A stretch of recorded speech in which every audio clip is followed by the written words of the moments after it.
کے بعد اور ایک بات دیگرے ان کے جانشین کے طور پر بنی اسرائیل میں کچھ انبیاء آئے ہیں.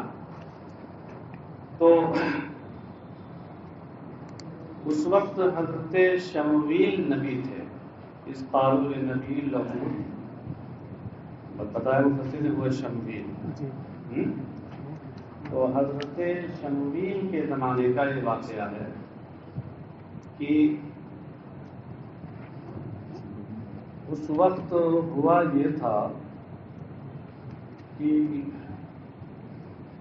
جالوت نام کا ایک بادشاہ تھا جو عمالقہ کا بادشاہ تھا. یہ قوم عاد کے کچھ لوگ تھے بڑے لمبے تڑنگے تنو من. جالوت تو بالکل دیو ہیکل معلوم ہوتا ہے, زبردست انسان نہیں دیو معلوم ہوتا اتنا.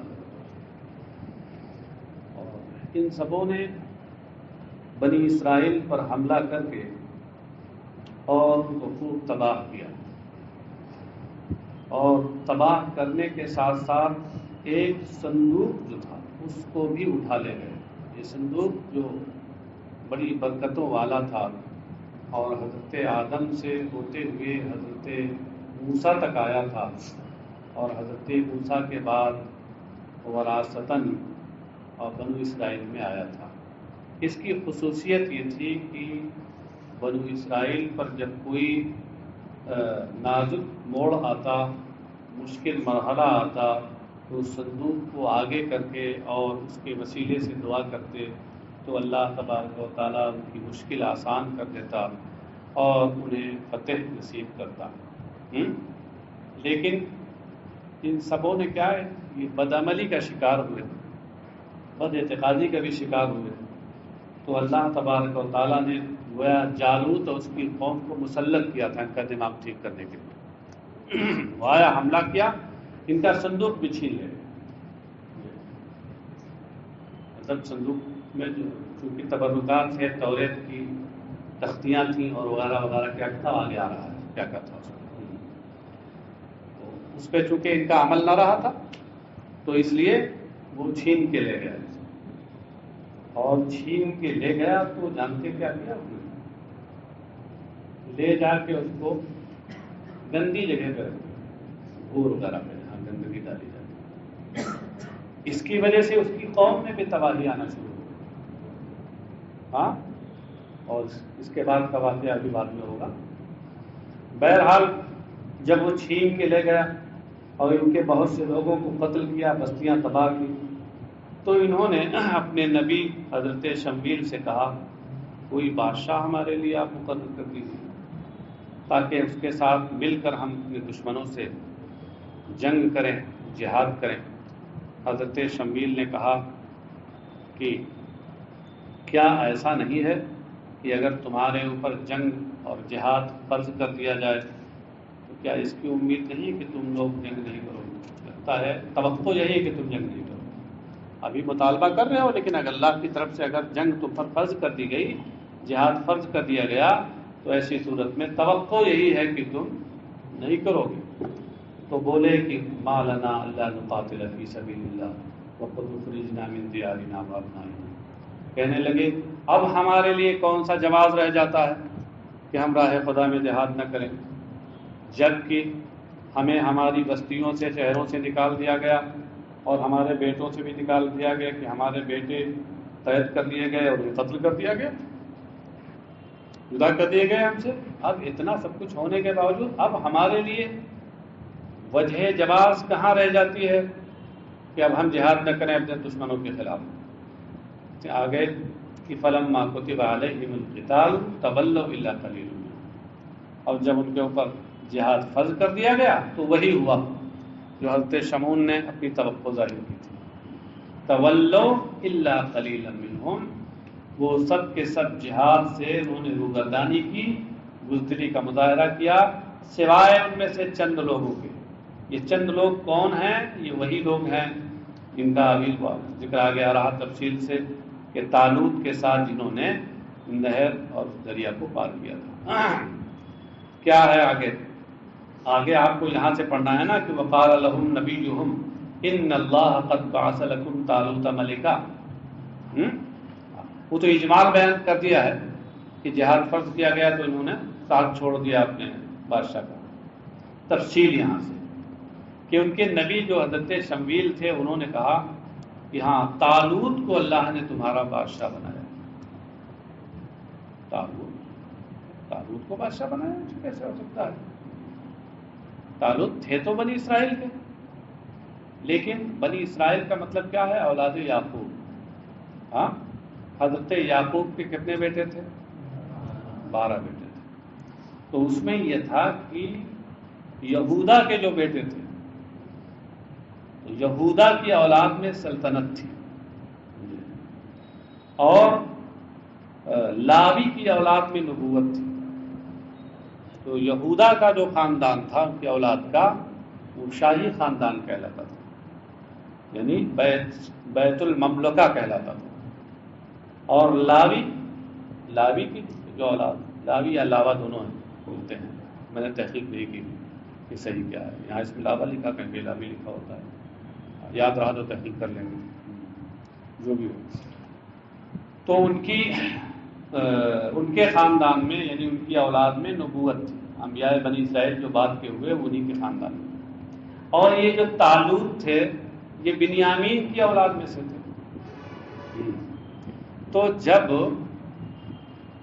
طالوت کے بارے میں بتایا حضرت شمویل نے کہ اللہ نے تمہارا بادشاہ ان کو بنایا ہے، تو کہنے لگے کہ قالوا انا یکون له الملک علینا ونحن احق بالملک منہ۔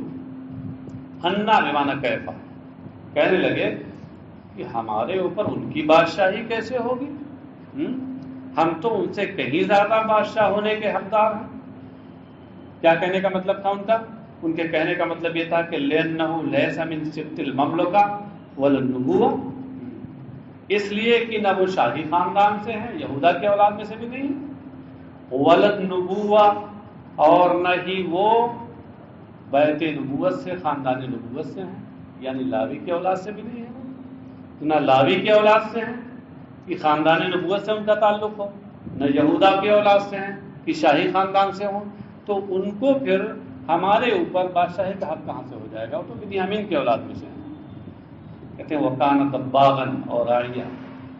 اور یہ جو طالوت تھے ان کے بارے میں مختلف روایتیں ہیں، 2 روایتیں انہوں نے ذکر کی ہیں، تیسری جو ہے آپ کے محشی نے لکھ دی ہے کہ یہ طالوت جو تھے دباغ تھے، دباغت کا کام، جلد و کھال کی دباغت کا کام کیا کرتے تھے، یا یہ کہ یہ بکریوں کے چرانے والے تھے، اور ساقین یا بھشتی تھے، بھشتی کا کام کرتے تھے، پانی نہیں پلانے کا، سمجھے؟ اصل میں تھا کیا کہ بعد میں بنیامین کی اولاد میں معصیت کاری بہت پھیل گئی، تو اللہ تبارک و تعالیٰ نے ان پر ذلت مسلط کر دی، اس لیے اب انہیں اس دنیا میں بھی کوئی عزت کا کام نہ ملتا تھا، اسی طرح کا کام کرتے تھے، دباغ، راعی اور ساقی وغیرہ اس میں سے تھے۔ تو آپ بتائیے کہ بنی اسرائیل جن کا اتنا دماغ خراب ہو، وہ اپنے ہی خاندان کے کسی ایسے گھرانے کے آدمی کو کیسے اپنا بادشاہ مان سکتے ہیں؟ کہا کہ وَلَمْ يُؤْتَ سَعَةً مِّنَ الْمَالِ، اور انہیں مالی کشادگی بھی نہیں دی گئی ہے، مالی کشادگی بھی نہیں دی گئی ہے کہ يَسْتَعِينُ بِهَا عَلَىٰ إِقَامَةِ الْمُلْكِ، کہ اس مالی کشادگی کی وجہ سے یہ ملک کو، سلطنت کو قائم کرنے میں مدد لیں۔ بہت مالدار بھی نہیں ہے یہ، نہ ان کا تعلق شاہی خاندان سے، نہ خاندان نبوت سے، نہ ان کے پاس دنیاوی مال و ثروت ہے کہ اگر ان کو بادشاہ بنا بھی دیا جائے تو اپنے اس دنیاوی مال و ثروت کی بنیاد پر اپنی سلطنت کو قائم رکھ سکیں، یہ بھی نہیں ہے۔ قال یعنی قال النبی لهم ان اللہ اصطفاہ علیکم وزادہ بسطۃ فی العلم والجسم واللہ یؤتی ملکہ من یشاء واللہ واسع علیم۔ تو انہوں نے کہا، کس نے؟ ان کے نبی حضرت شمویل نے کہا، ان سے کہا یقیناً اللہ نے تمہارے اوپر ان کو منتخب کیا ہے. اصطفاہ کا معنی ہے اختارہ، مصطفیٰ کا معنی المنتخب المختار. یقیناً اللہ نے انہیں تمہارے اوپر بادشاہی کے لیے منتخب فرمایا ہے.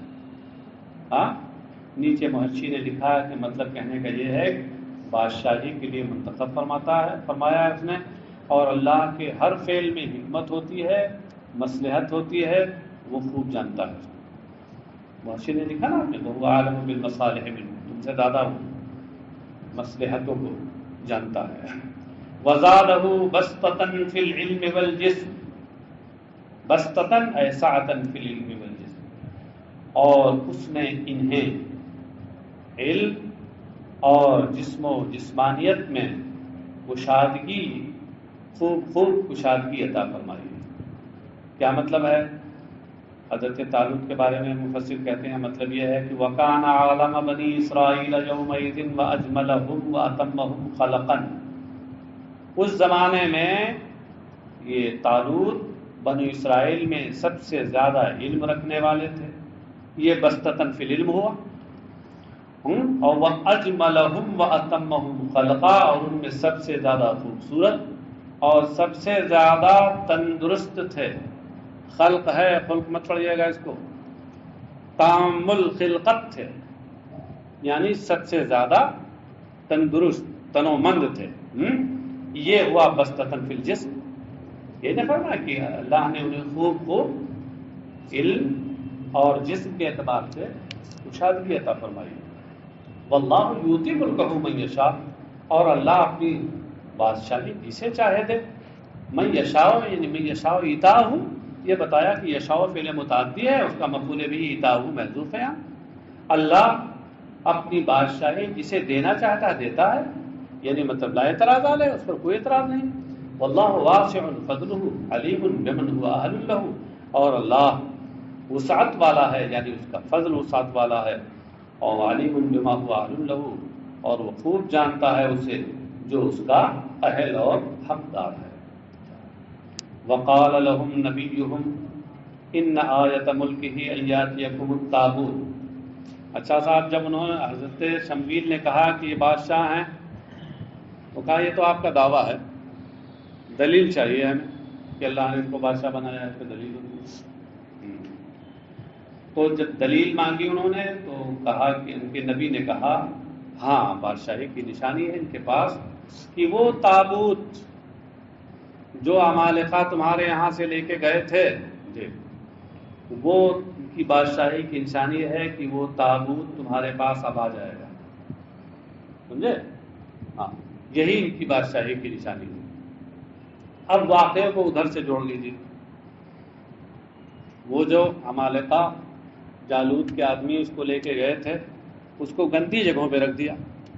تو اب اس میں چونکہ تبرکات تھے انبیاء کے، اور اس میں توریت شریف کی تختیوں کے کچھ ٹکڑے تھے، اس میں تبرکات یہ سب تھے. تو جب گندی جگہ پہ رکھ دیا تو اس کا وبال جالوت اور اس کی قوم پہ یہ آیا کہ وہ سب تباہ ہونے لگے، بستیوں کی بستیاں مرنے لگی. انہوں نے دیکھا کہ ارے یہ تو لگتا ہے کہ اسی کی وجہ سے ایسا. بس انہوں نے کیا کیا کہ بیل گاڑی منگائی اور اس پر اس تابوت کو رکھ دیا اور بیلوں کو ہانک دیا، جاؤ جہاں جانا ہے یہاں سے جاؤ. اب صاحب ادھر اللہ کی طرف سے یہ نشانی آئی تھی کہ تابوت ان کے پاس آئے گا. وہ تابوت وہاں سے چلا، اور اس کے بعد یہاں بنو اسرائیل میں حضرت شمیل ادھر تھے اور طالوت بھی یہاں موجود تھے. تو وہ تابوت فرشتے لے کر کے جب قریب آئے تو فرشتوں نے اس کو فضا میں بلند کیا اور بلندی سے لے کر کے اور آ کر کے طالوت کے سامنے رکھ دیا. یہ اس بات کی نشانی تھی کہ یہ بادشاہ ہے اللہ کی طرف. چلیے دیکھیں. وقال لهم نبیہم، ان کے نبی نے ان سے کہا، لما طلبوا منہ آیۃ علی ملکہ، جب انہوں نے طالوت کی بادشاہی پر کوئی نشانی اور دلیل طلب کی تو کہا کہ ان آیۃ ملکہ ان یاتیکم التابوت، کہا کہ ان کے بادشاہ ہونے کی نشانی یہی ہے کہ تمہارے پاس تابوت آئے گا. تابوت کیا؟ صندوق. تو وہی صندوق آئے گا. کان فیہ صور الانبیاء، جس میں انبیاء کی تصویریں ہیں. ہاں اللہ کی طرف سے تصویر کا کھینچنا اس سے جائز نہیں ہو جائے گا. انزلہ اللہ تعالی علی آدم،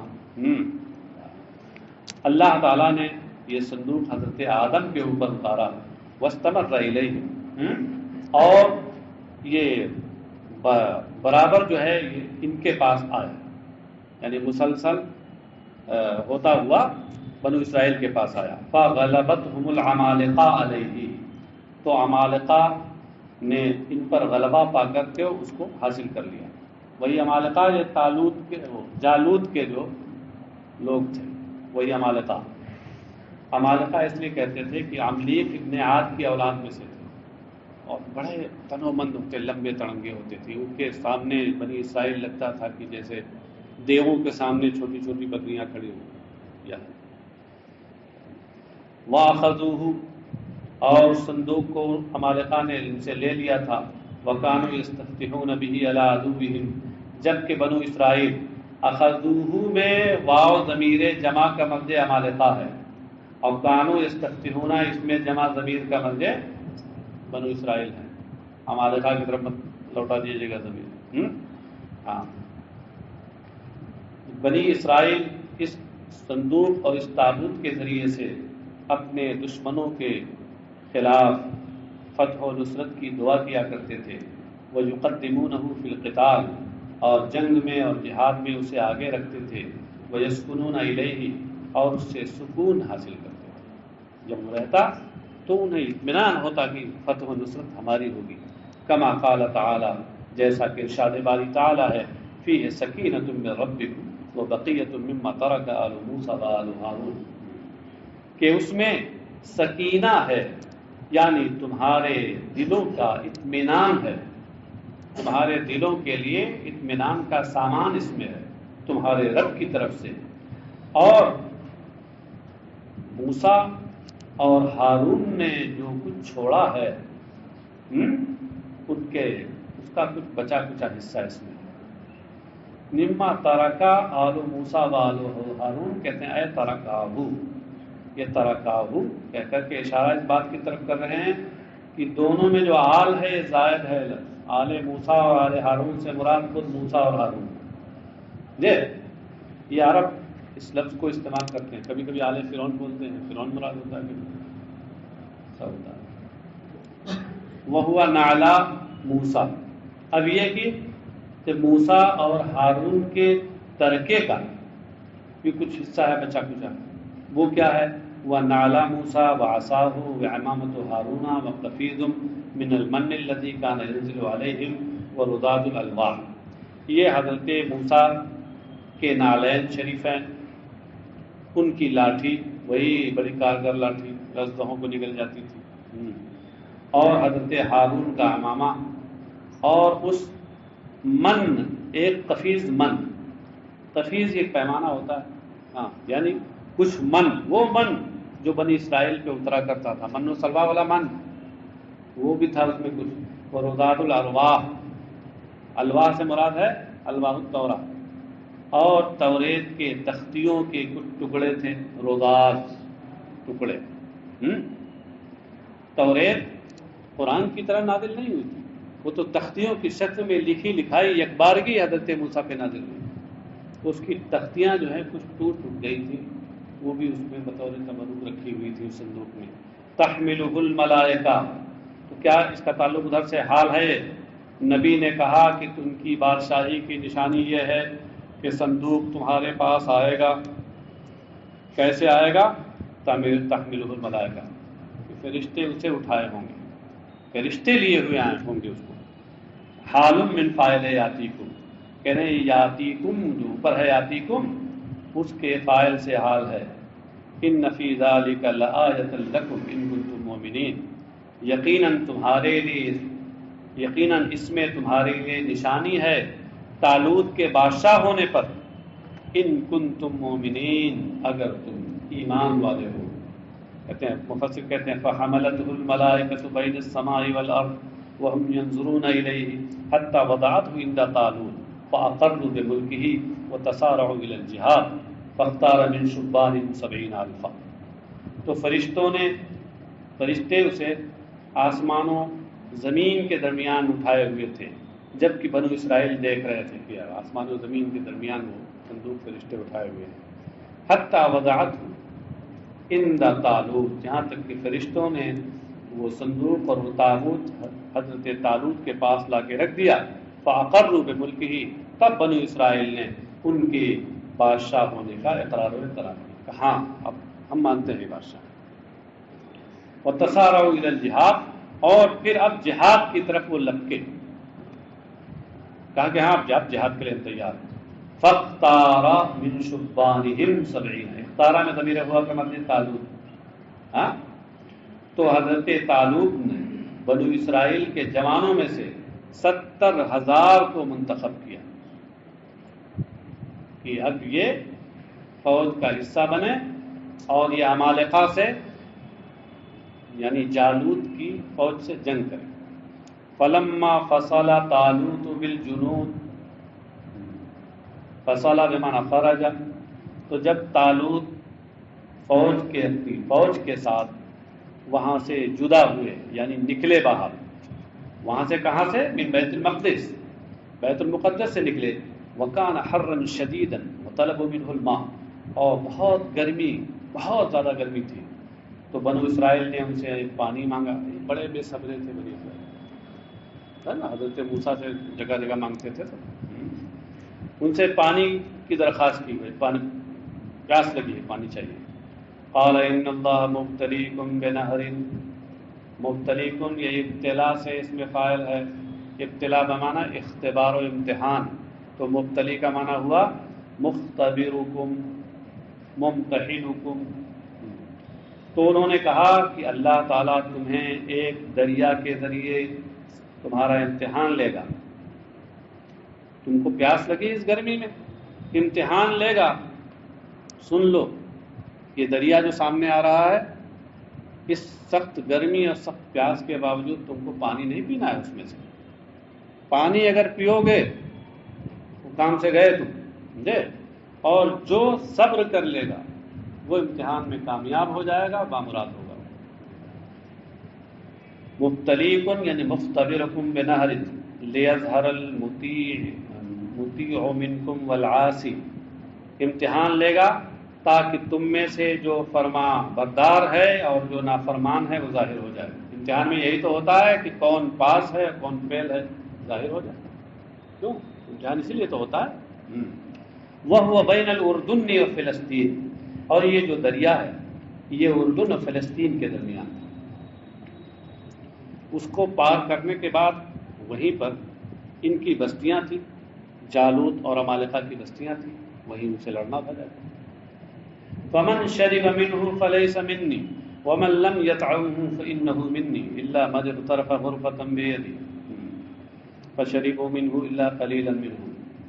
تو کہتے ہیں فرمایا کہ اللہ امتحان لے گا تم سے ایک دریا کے ذریعے، تو جو اس سے یعنی اس کے پانی سے پیے گا، یہاں یہ بتایا کہ مضاف میں جو اس کے پانی سے کچھ پیے گا فلیس منی، تو وہ مجھ سے نہیں ہے. مجھ سے نہیں کا مطلب کیا ہے؟ لیس من اتباعی، وہ میرے پیروکاروں میں سے نہیں. ومن لم یطعمہ یعنی لم یذقہ فإنہ منی، اور جو اسے چکھے گا بھی نہیں، پانی کو چکھے گا بھی نہیں، فإنہ منی، تو یقیناً وہ مجھ سے ہے یعنی میرے پیروکاروں میں سے. الا من اغترف غرفۃ، سوائے اس کے جو ایک چلو لے لے بے یدی اپنے ہاتھ سے. ہاں ایک اپنے ہاتھ سے چلو لے لے، پیے نہ، سمجھے، وہ میرے فرما برداروں میں سے. کہتے ہیں غرفتن اور غرفتن بالفتح والضم، یہ فتح اور ضمے کے ساتھ. ہاں بے یدی ہی کہتے ہیں فاکتفا بہا، تو جو اپنے ہاتھ پہ ایک چلو لے لے اور پھر اسی پہ اکتفا کرے، ولم یزید علیہا، اور اس پہ اضافہ نہ کرے، ایک چلو سے زیادہ پانی نہ لے، فإنہ منی، تو وہ مجھ میں سے ہے، یعنی میرے فرما برداروں میں سے ہے۔ تو اللہ فرماتا ہے آگے فَشَرِبُوا مِنْهُ إِلَّا قَلِيلًا مِنْهُ، تو انہوں سب نے اس میں سے پانی پیا، الا قلیلا، سوائے ان میں سے چند لوگوں، چند کو چھوڑ کے وہ 70,000 تھے نا، یہ چند جو تھے 313 تھے اصحاب بدر کی تعداد کے مطابق، بس وہی 313 انہوں نے نہیں پانی پیا، اور باقی 70,000 سب نے ڈٹ کے پانی پیا۔ لما وافوہ بکثرت، کیا مطلب ہے؟ تو اس میں سے خوب پیا جب انہوں نے پانی پایا، فراوانی کے ساتھ، جب فراوانی کے ساتھ پانی پیا تو ڈٹ کے پیا پانی، کھاتے سے گرمی تھی، پیاسے تھی۔ اور آپ خود ایسے بھی غور کر لیجئے کہ اگر آپ کو پیاس بہت زیادہ لگی ہو اور اچانک آپ بہت زیادہ پانی پی لیں، آپ کسی لائق رہ جائیں گے؟ کسی لائق نہیں رہ جائیں گے۔ عام حالات میں یہ معاملہ ہے، تو اب اگر اللہ کی طرف سے امتحان کے طور پہ ہو تب تو اس کا نتیجہ ظاہر ہے بہت برا ظاہر ہوگا سامنے۔ الا قلیلا منہم، سوائے ان میں سے کچھ لوگوں کے، فاقتصروا علی الغرفہ، کہ جنہوں نے صرف چلو سے پانی لینے پر اکتفا کیا۔ رویا انہا کفتہم لشربہم ودوابہم، کہتے ہیں روایت میں یہ آیا ہے کہ وہی ایک چلو ان کے پینے کے لیے اور خود ان کے جانوروں کے لیے بھی کافی ہوا۔ اللہ کی طرف ایسی برکت اس ایک چلو میں کہ بعد میں وہ ایک چلو ان کی پیاس بجھانے کے لیے بھی کافی ہوا، اور جن جانوروں پر سوار ہو کر وہ گئے تھے سوار جانوروں کی پیاس بھی اسی سے بجھ گئی۔ بتائیے ایسی برکت، پیاس پیدا کرنا اور پیاس بجھانا یہ تو اللہ کا کام ہے، سمجھے؟ اس کی قدرت سے کیا بعید ہے۔ وَكَانُوا 312، اور یہ جو قلیلا منہم ہیں یہ 310 سے کچھ زائد تھے۔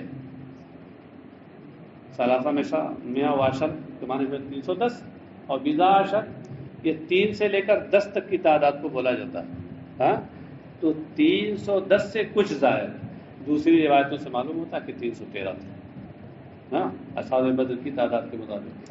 فَلَمَّا جَاوَزَهُ هُوَ وَالَّذِينَ مَعَهُ قَالُوا لَا طَاقَةَ لَنَا الْيَوْمَ بِجَالُوتَ وَجُنُودِهِ، تو جب انہوں نے یعنی طالوت نے اور ان کے ساتھ ایمان لانے والوں نے اس دریا کو پار کیا، جاوزہ، ضمیر کا مطلب ہے وہی نہر، دریا، اس دریا کو پار کیا۔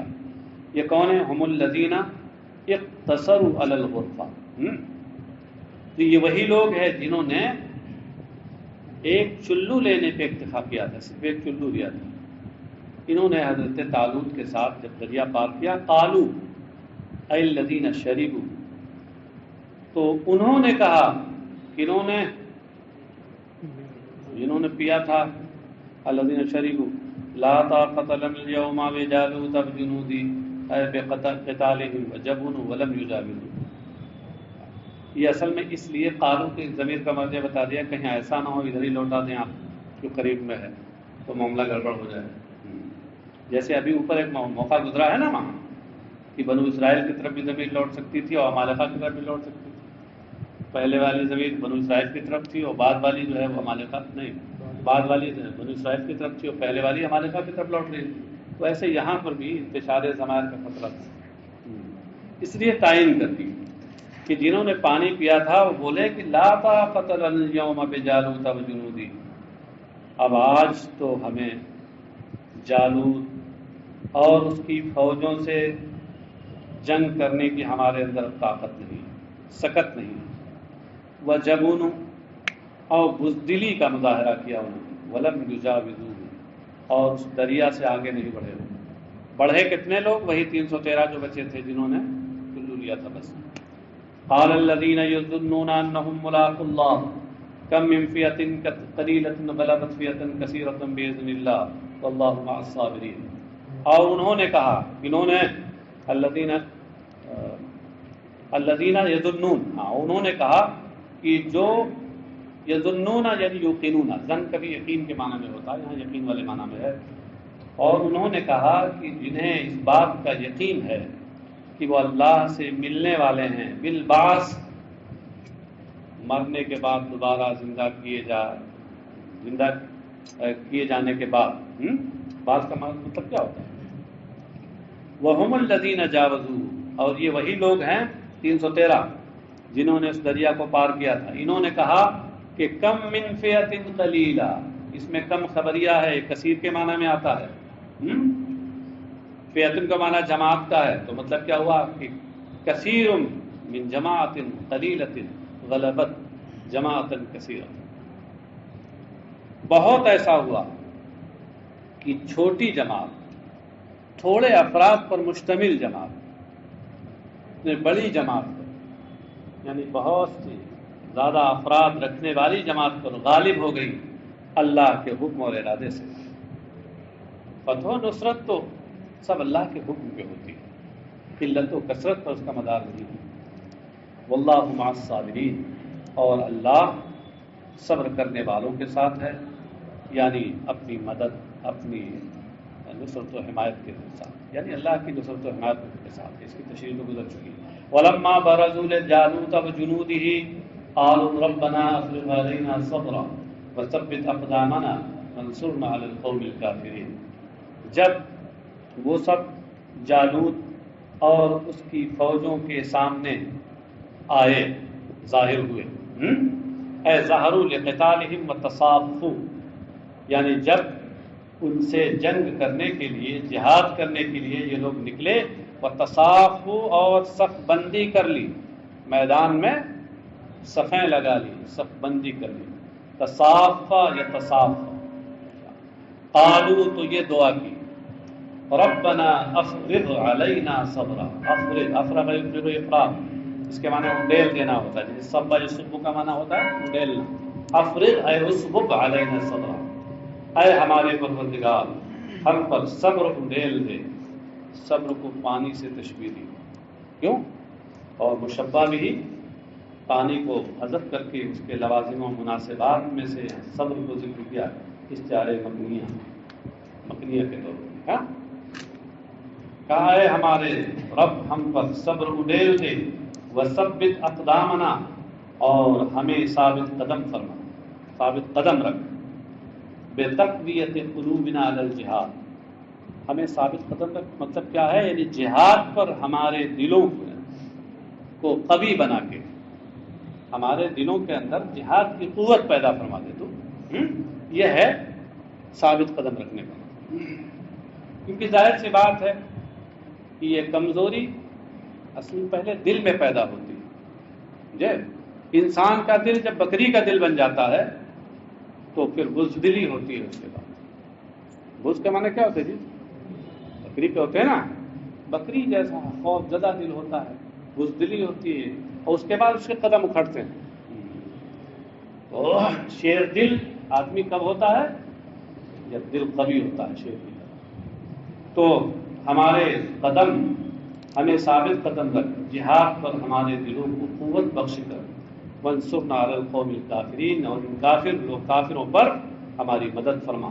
فہزموہم باذن اللہ، کسروہم باذن اللہ، تو اللہ کے حکم و ارادے سے ان مختصر لوگوں نے ان لمبے چوڑی گروہ کو، دیو ہیکل فوجیوں کی فوج کو شکست دے دی۔ ہزمہ یہزمو بمعنی کسر ہے، توڑ دے، مار مار کے توڑ کے رکھ دیا۔ شکست کے معنی بھی توڑنا ہی ہوتا ہے۔ وقتل داؤد جالوت وآتاہ اللہ الملک والحکمت وعلمہ مما یشاء، اور داؤد نے جالوت کو قتل کیا، مار ڈالا، اور اللہ نے داؤد کو بادشاہی اور حکمت یعنی نبوت عطا فرمائی، وعلمہ مما یشاء، اور جو چاہتا تھا اس میں سے جو چاہا، اللہ کی جو مشیت ہوئی وہ علم انہیں سکھایا۔ یہ داؤد کیا کون تھے؟ کہتے ہیں کانا فی عسکر طالوت، یہ داؤد حضرت طالوت کی فوج میں تھے، وہی 313 لوگوں میں سے، اور ان کے والد میں اپنے تمام بیٹوں کے شریک تھے اس میں، یہ سب سے چھوٹے تھے، اس وقت بیمار تھے، بہت کمزور اور نحیف ہو چکے تھے، سمجھے؟ ہاں، لیکن صاحب اللہ کی طرف سے کچھ ان کے دل میں پیدا ہوا. جب جالوت ادھر سے نکلا، دیو ہیکل، انسان لگتا ہی نہیں تھا، پہاڑ معلوم ہوتا تھا پورا، سمجھے؟ اور اس نے کہا حل من مبارز، ہے کوئی سامنے آنے والا، مقابلے میں آنے والا کوئی ہے؟ اور جلدی کوئی ہمت نہیں کر رہا تھا اس کے مقابلے میں. انسان یہ لگتے تھے بکری بھی نہیں ہے، سمجھے؟ تو حضرت داؤد کے دل میں اللہ قوت اور بہادری پیدا ہوئی. انہوں نے کہا کہ میں مقابلہ کروں گا، اور اس کے بعد پھر بڑھے آگے. حضرت داؤد کو جب دیکھا جالوت نے تو اپنی تمام تنومندی اور بہادری کے باوجود اس کے دل میں خوف پیدا ہوا. کہا کہ یہ آ رہا ہے، اس کا مطلب ہے کچھ، تبھی تو میرے اتنے بڑے کے مقابل میں آ رہا ہے. اللہ کی طرف سے خوف پیدا ہوا. لیکن وہ جیسے کچھ لوگ ہوتے ہیں، کسیانی بلی کھمبا نوچے، تو ڈینگے مارتا رہا، یہ کر دوں گا، وہ کر دوں گا، چچھڑے اڑا دوں گا، وغیرہ وغیرہ. ہاں، لیکن حضرت داؤد ڈرے نہیں، اور اپنی وہ فلاخن جو لے کر گئے تھے، جس کے ذریعے جنگوں میں پتھر کھینچ کے پھینکتے تھے، فلاخن کو میں پتھر رکھا اور چلا کے پھینک، پہلا ایک پتھر مارا، وہ سیدھے اس کے سر پہ لگا اور سر کے اندر گھستا ہوا اس کے بھیجے کو پھاڑتے ہوئے باہر نکل گئے. وہ پہاڑ جیسا نیچے آ گیا اور جیسے گرا اس کی فوج بھاگی. ہاں، اور اس طریقے سے حضرت داؤد جیسے نہیں، بظاہر نہیں، بیمار کمزور شخص نے کے ذریعے سے اللہ تبارک و تعالیٰ نے اس دیو ہیکل ظالم کو اس کے کیفر کردار تک پہنچا دیا. مچھر کے ذریعے سے وہ نمرود کا علاج کرتا ہے. ہاں، یہ تو بہت بڑے تھے اس کے مقابلے میں. اور پھر اللہ نے داؤد کو بادشاہی عطا کی بنو اسرائیل میں. اس کا واقعہ یہ ہم نے یہاں مختصر کر دیا تھا، لیکن ابھی آیا نہیں نا. ہاں، اصل میں ہوا کیا کہ جب وہ نکلا تھا تو لوگ ڈر رہے تھے کون مقابلہ کرے. تو پھر حضرت طالوت نے کہا کہ دیکھیے، جو اس کے مقابلے میں جائے گا، اس کو مار گرائے گا، اپنی آدھی بادشاہی میں اس کو دے دوں گا، آدھی سلطنت دے دوں گا، اور اپنی بیٹی سے اس کا نکاح کر دوں گا. یہ انعام رکھا حضرت طالوت نے. تو حضرت داؤد نے اپنے والد سے اجازت لی اور مقابلے میں نکلے. اور جب مقابلے میں نکلے اور فتح ملی تو کیا ہوا کہ آتا ہوں اے داؤد اللہ الملک فی بنی اسرائیل. تو اللہ تبارک تعالیٰ نے داؤد کو بنی اسرائیل کی بادشاہی عطا کی. وہ کیسے عطا کی؟ وہ اس طریقے سے عطا کی، پہلے آدھی سلطنت ملی، اور اس کے بعد جب طالوت کا انتقال ہوا تو پوری سلطنت کے پاس آ گئی، تو مکمل بادشاہ بن گئے. والحکمت اور نبوت انہیں، الحکمت سے مراد نبوت. یہ کب؟ بعد موت شمویل. طالوت کا انتقال ہوا تو آدھی بادشاہی تو پہلے زندگی مل چکی تھی، آدھی مرنے کے بعد، خسر محترم کے مرنے کے بعد آدھی وہ بھی مل گئی. اور ادھر شمویل نبی تھے، ان کا جب انتقال ہوا تو نبوت بھی آ گئی. وَلَمْ يَجْتَمِعْ لِأَحَدٍ قَبْلَهُ. ہاں، جبکہ یہ دونوں چیزیں یعنی بادشاہی اور نبوت اس سے پہلے کسی کے پاس اکٹھا نہیں ہوئی تھی بنی اسرائیل میں. بادشاہ الگ ہوتے تھے، نبی الگ ہوتے تھے. یہ تنہا حضرت داؤد کی شخصیت وہ ہے اس میں بادشاہی اور نبوت دونوں جمع ہوئی. وَعَلَّمَهُ مِمَّا يَشَاءُ. اور اللہ نے انہیں، اللہ جو چاہتا تھا اس کی جو مشیت تھی وہ سکھایا. کیا کیا داؤد کو سکھایا؟ کہ صنعت الدروع ومنطق الطیر، جیسے زرہیں بنانا، زرہ بنانے کا فن سکھایا. بڑی اچھی زرہ بناتے تھے. حضرت داؤد کو اللہ نے یہ معجزہ دیا تھا کہ لوہا ان کے ہاتھ میں آتے ہی نرم پڑ جاتا تھا. وہ لوہے کو جیسے چاہتے تھے موم کی طرح سے موڑ کر کے لوہے کی طرح بنا دیتے تھے. وہ منطق الطیر، اور پرندوں کی آواز اور بولی سکھائی. پرندوں کی بولی بھی سمجھتے تھے، پرندے کیا آپس میں بات کر رہے ہیں. وَلَوْلَا دَفْعُ اللَّهِ النَّاسَ بَعْضَهُم بِبَعْضٍ لَفَسَدَتِ الْأَرْضُ. اور اگر اللہ تبارک و تعالیٰ لوگوں میں سے بعض کو بعض کے ذریعے دفع نہ کرتا تو زمین میں فساد و بگاڑ پیدا ہو جاتا. کیسے؟ بغلبۃ المشرکین وقتل المسلمین وتخریب المساجد، یعنی مسلمان مشرکین کے غلبے اور مسلمانوں کے قتل ہو جانے اور مسجدوں کے ویران کر دیے جانے کے ذریعے سے زمین میں فساد و بگاڑ آ جاتا. ولیکن اللہ ذو فضل علی العالمین. ہاں لیکن اللہ دنیا والوں پر فضل فرمانے والا ہے. فدفع بعضهم ببعض، تم نے ایک کو دوسرے کے ذریعے دفع کیا.